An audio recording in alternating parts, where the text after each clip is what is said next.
ہمیں حکم دیا گیا وَلِتُكْمِلُوا الْعِدَّةَ وَلِتُكَبِّرُوا اللَّهَ عَلَى مَا هَدَاكُمْ، گنتی کے دن پورے کرو اور اللہ نے تمہیں جو ہدایت عطا کی اس پر اس کی بڑائی بولو، اس پر تکبیر بولو۔ گنتی کے دن 29 ہیں یا 30، ثواب 30 کا ہی عطا کیا جاتا ہے۔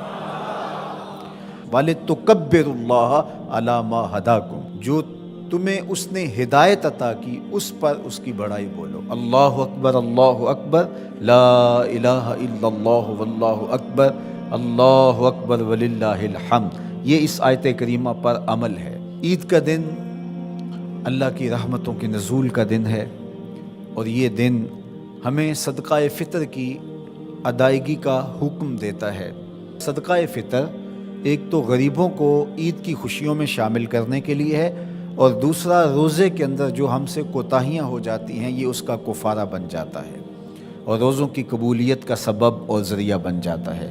یہ بات ذہن میں رکھیے گا کہ عید کے موقع پر ہمیں غرباء کو، مساکین کو، معاشرے کے ان طبقات کو یاد رکھنے کی تلقین کی گئی ہے جو کسی وجہ سے عید کی خوشیوں میں شامل نہیں ہو سکتے، معاشی بحرانوں کا اور کمزوریوں کا شکار ہیں۔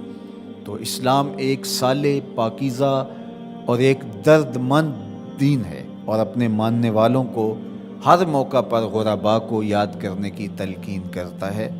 تو یہ موقع عید کا ہے، تو عید کے موقع پر غرباء کو خوشیوں میں شامل کرنے کا سبق اور درس دیا گیا ہے۔ تیسری بات جو اس موقع پہ میں آپ کے سامنے رکھنا چاہ رہا ہوں وہ یہ ہے کہ اس مرتبہ عید الفطر بہت درد اور اذیتیں لیے جلوہ گر ہوئی ہیں، اس لیے کہ ہمارے فلسطینی بھائی اس وقت اپنی بقا کی جنگ لڑ رہے ہیں، اور جس اذیت سے، جس کرب سے وہ گزر رہے ہیں اس کا میں اور آپ اندازہ نہیں کر سکتے۔ وہ بیچارے تنے تنہا جو اپنی زمینوں سے بے دخل کیے گئے، اور آج مسجد اقصیٰ میں ان کو داخل نہیں ہونے دیا جاتا، اور اگر وہ مخصوص راتوں میں اور جمعات کے اجتماع میں وہاں پہنچتے ہیں تو ان پر گولیاں برسائی جاتی ہیں۔ یہ بات ذہن میں رکھیے گا کہ القدس ہماری غیرت کا نشان ہے، القدس ہماری عزت کا نشان ہے۔ ہمارے آقا و مولا حضور ختم المرتبت صلی اللہ علیہ وآلہ وسلم نے آسمانی معراج کا آغاز مسجد اقصیٰ سے کیا، اور قرآن نے اس مسجد اقصیٰ کا تعارف کرواتے ہوئے کہا الذی بارکنا حولہ، یہ وہ بابرکت جگہ ہے جس کے اطراف میں ہم نے برکتیں رکھی ہیں۔ یہ انبیاء کی سرزمین ہے، یہ محبت انوار ہے، یہ ارض شام، فلسطین شام کا ہی حصہ ہے، اردن بھی شام کا حصہ ہے، فلسطین بھی شام کا حصہ ہے، اور سیریا یہ تقسیم کر دیا گیا۔ تو یہ سارے شام کے حصے ہیں جو ارض مبارک ہے، اور اللہ جل شانہ کے محبوب علیہ السلام نے ہاتھ اٹھا کر کے شام کے لیے دعا مانگی ہے، اللہم بارک لنا فی شامنا، اللہم بارک لنا فی یمننا۔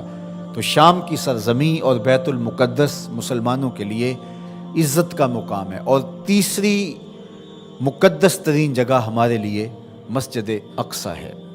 تو بیت المقدس پر آج یہودیوں کا قابض ہو جانا، اور پھر مزاحمت کرنے والے، اپنے حق مانگنے والے مسلمانوں کو یوں گولیوں سے بھون ڈالنا اور یوں اذیتوں میں مبتلا کرنا، اور پھر کوئی توانا آواز ان کے لیے بلند نہ ہونا، یہ دردناک صورتحال ہے۔ شاید آج انہوں نے فیصلہ کر لیا ہے کہ جیسے بھی ہو ہم اپنا حق لے کے رہیں گے۔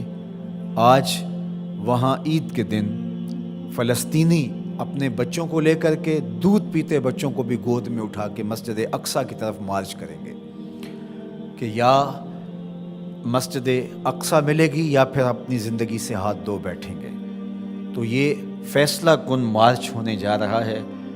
پورے عالم اسلام میں اضطراب ہے، ہم بے بس اور مجبور لوگ کیا کر سکتے ہیں ان کے لیے، لیکن دعا مومن کا اسلحہ ہے۔ جب ہم کچھ اور نہیں کر پاتے تو دعا ہمارے پاس موجود ہے۔ تو آج اس اجتماع عید کے موقع پر اپنے فلسطینی بھائیوں کے لیے پورے خلوص کے ساتھ دعا کیجیے گا، اللہ انہیں کامیابیاں نصیب فرمانا، اور غاصب یہودیوں کو غارت کر دینا، صہیونیوں کو برباد کر دینا، امت مسلمہ کو عروج اور بانکپن نصیب فرمانا، اللہ ان کو آبرو دینا، مسجد اقصیٰ کی آزادی نصیب کرنا، اور ہمیں وہ بہاریں، وہ عزتیں، وہ وقار نصیب کرنا کہ ہم وہ دن اپنی آنکھوں سے دیکھ سکیں کہ مسجد اقصیٰ آزاد ہوئی ہے۔ مسجد اقصیٰ